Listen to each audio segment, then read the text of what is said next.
Hello and welcome to ET. Now you're watching IPO Central, and my guest today is from a company called Powerica Limited. It's an integrated power solutions provider that specializes in diesel gensets, and it's also into IPP, which is integrated power producer, and wind turbine in the wind turbine space, and other and EPC work as well. The company's IPO is opening on March 24th and closes on 27th. Price between 375 to 395. The total size of the issue is 1100 crores, and it has a fresh issue component of 700 crores. Joining me now is Mr. Bharat Oberoi, who is the chairman and managing director of the company, and Mr. Pradeep Gupta, who is the whole-time director of the company. Gentlemen, thank you very much for joining us on ET now. To begin with, Mr. Oberoi, take us through the business of your company and the kind of revenue model that you have.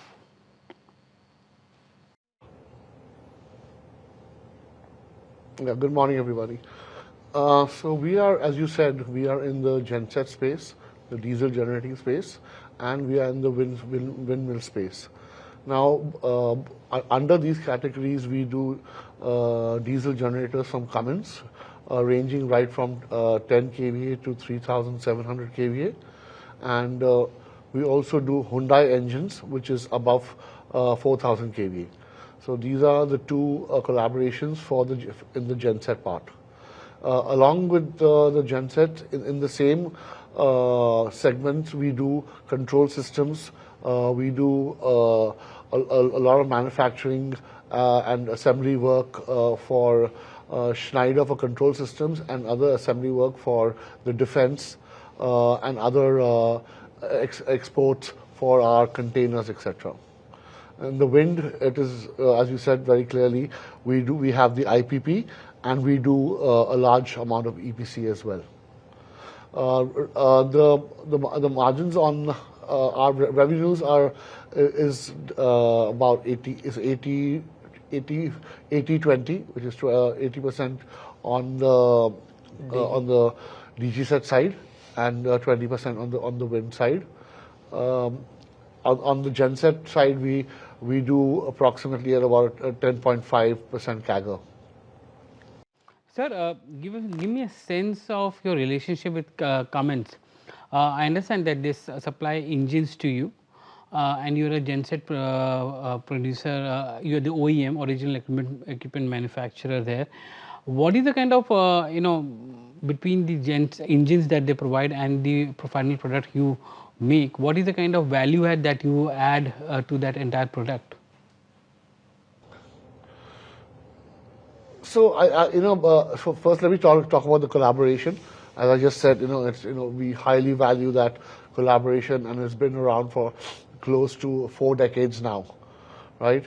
So that's a great partnership that has been going on, without any hindrances. The value, as you know, that the engine alternator comes from Cummins to us, and our value add, depending on the rating, is anything between 39 to 41%. And then you integrate the whole thing with control systems, acoustics, other accessories, which are all made within our plants, to manufacture what we call is a diesel generating set, which is, dispatched to the site and commissioned. The entire marketing of the same is done by Powerica team. Okay. Mr. Pradeep Gupta, if you can come in here and give us a sense of your relationship with Hyundai heavy engineering, where you have a relationship with respect to the medium speed large generators. How big is that partnership, and what is the kind of scope that is there? I think I'll just take that. I'll just take it, because it falls under the diesel, under the genset category, right? The Hyundai relationship is now close to about a little close to about a decade now. Now these engines are typically for larger organizations like BPCIL and PCIL, etc. We are in the business, which is is about, as I said, 4,000 kVA and above for almost 20 years. First, we used to be using the MA and BMW engines from Germany, and now we are using the Hyundai engines from Korea. So again, we do the entire marketing along with the Korean, do all the studies for the customer. Then we receive the engine, and like the Cummins way, we assemble the whole thing. We do the whole the BOP work as well, the balance of plant. As I said, like an SITC job for them. And you But these also are a little bit long drawn projects. Unlike Cummins, where you can give much faster deliveries. These projects, I mean, are anything between 9 months to approximately 3 years also. and you have relationships there with GE, Vernova, and Vertas to provide you with wind turbines as well.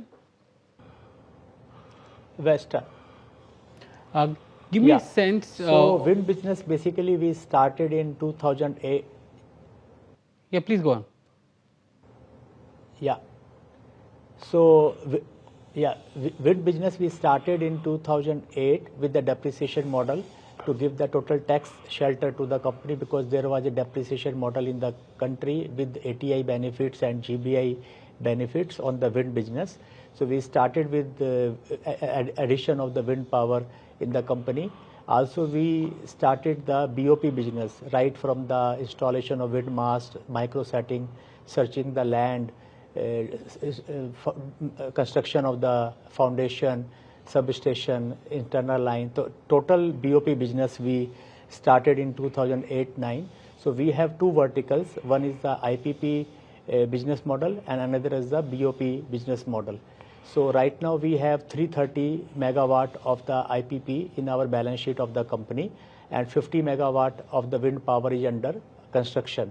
So that will be about 380 megawatt in the IPP of the Powerica. And we also won about 100 megawatt of the bid under GUVNL recently, which is going to be commissioned in the next 2 years' time. So that is our IPP business. Apart from that, under EPC, we have completed almost 400 megawatt of the experience in the last 1 decade. And currently, we are executing almost 600 megawatt of EPC business under our company. So 600 megawatt, out of that, about 175 megawatt we are doing in Gujarat and 400 megawatt we are doing in Maharashtra. So that is our second vertical for our EPC business. So under this IPP and EPC, we have these two verticals in the wind section. Taking forward for IPP and EPC business, in the future, we have made the association with GE Vernova, where we have developed a joint venture partnership with GE, in which in one of the subsidiary, GE Vernova has invested 49% equity and Powerica is 51% equity. So we have made a joint venture platform to develop basically the land and infrastructure for about 2 gigawatt of the BOP. And once that platform will be developed jointly, in that Powerica will be getting the exclusivity for the BOP for the project, and GE will be having the exclusivity for the machinery. So that arrangement we have made. So we will be making the scale up of the business of the BOP, and as well as whichever the quantity Powerica will be requiring as a IPP, that much quantity Powerica will be taking from that joint venture in our books of basically in the books of Powerica. So that's the arrangement we have made with the GE Vernova. With Vestas, we have made supply chain arrangement for the spare part business, and Vestas will be supplying the spare parts to Powerica, and Powerica will be selling some spare parts for different make and different model spare parts in the market, so that in the future also we would be able to do the self-operation maintenance of the machinery, as well as we would be able to supply the spare parts in the market to do the spare part business. That's the arrangement we have made with the Vestas. So these two partnerships we have developed in the wind power business, apart from having the IPP business and the BOP business. Mr. Oberoi, if you can come in here and give me a sense of, I understand that you entered the wind power or IPP from a taxation purpose, but what strategic purpose does it have now in the company, because you are a capital goods company and you have an IPP project as well, which has lower returns compared to a capital goods. How does it strategically fit into your business? See, actually, we look at it as supplying power, right, to the third party, like we do in our gensets, right? It was, our chairman's vision that, we be in the same business. So, once we install these IPPs and all, again, it is about supplying the grid power. And I think, the returns are quite respectable over the years. Besides the tax saving and all, we have seen good returns. Moreover, if you see the Government of India thrust in the last 5 years is mainly on the infrastructure, which is roads, railways and urban development. Secondary is on the manufacturing, which is also again the production incentive scheme and Make in India. Then is basically the energy, which is either it is green hydrogen or renewable energy or electric vehicles. Then it comes to the consumption.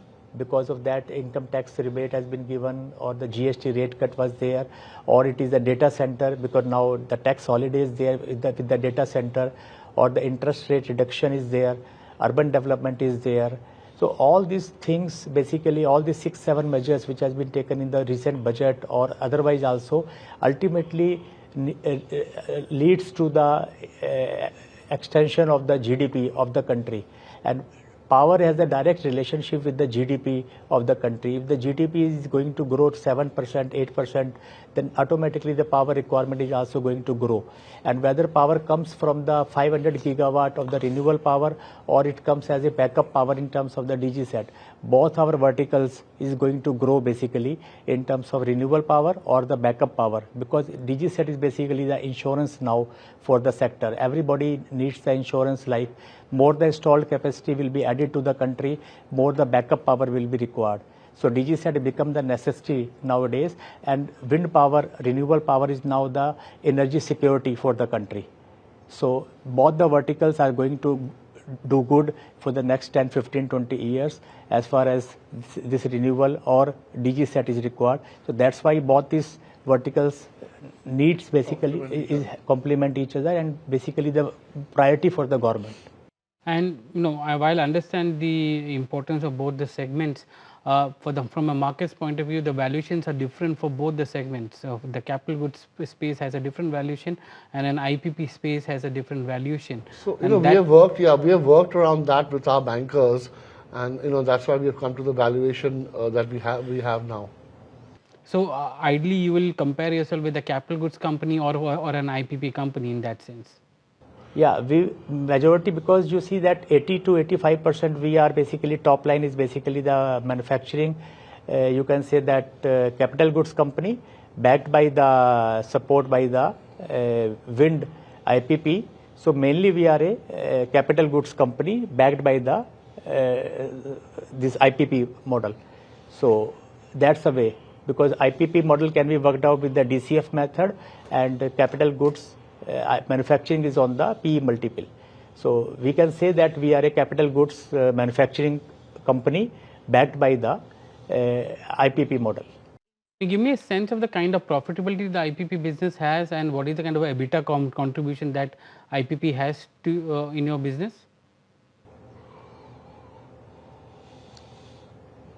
So looking to the past trends, basically the DG set business is having almost 10 to 10.5% of the EBITDA margin. The wind business, basically when you put a new project, it generally the 2 years free operation maintenance are there. So generally it comes 85 to 90% of the EBITDA. But if the project gets stabilized for 5-6 years, then it comes to around 70% of the EBITDA level. And for a BOP projects, the general EBITDA levels are basically in the range of 14 to 15%, because it's a 2 years project. The general EBITDA levels are 15%. So this is the basically EBITDA level generally in the industry. For BOP it is 15. For greenfield IPP projects it is 75 to 80%, and for DG set it's basically in the range of 10%. On the profitability front, how does it work? You had 166 crores in FY25 and 129 crores in the first half of FY26. So what contribution did the IPP brought in to the PAT, profit after tax?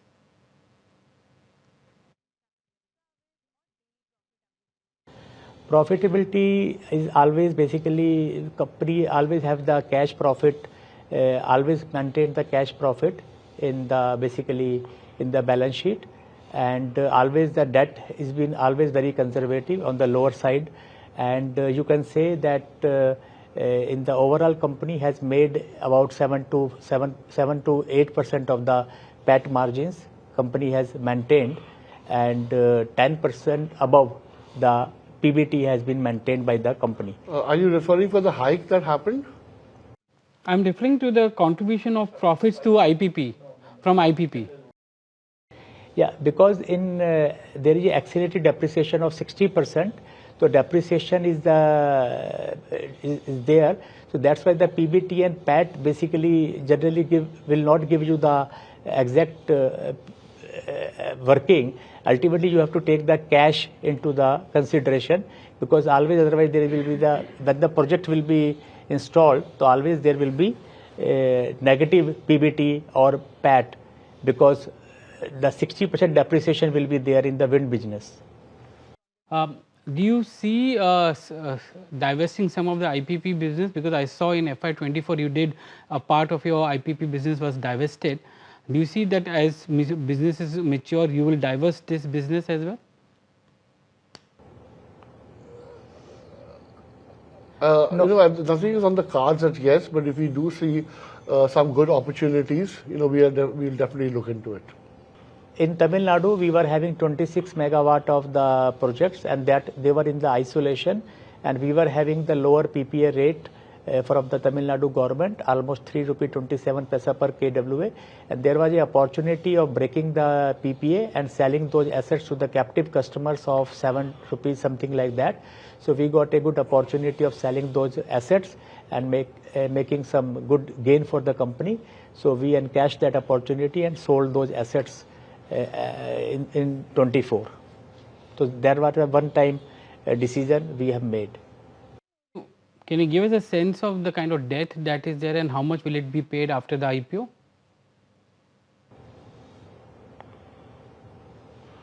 The current debt is at about 540 crores. No, 572 crore is the debt, and out of 700 crores of the primary, most of the debt will be paid, and the company will be having negligible or very small amount of debt on the balance sheet post IPO. But as soon as we will be adding the projects, the company will leverage the balance sheet with the debt. Project called RE Park project in Gujarat, which is for 22,000 megawatt. What is the kind of capital requirement for that project, and how much will it come from your cash from operations and how much from debt?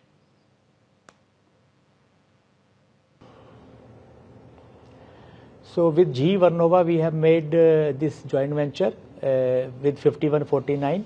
So we have made this application. Once that land will be sanctioned by the Gujarat government, after that we will offer this project basically to the IPP customers.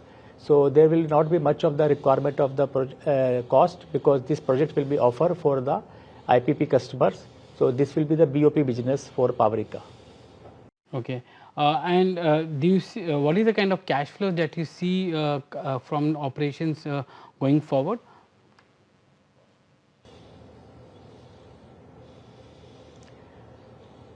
So we have 250 megawatt of the pipeline in our RHP, and out of which 100 megawatt we won the bid.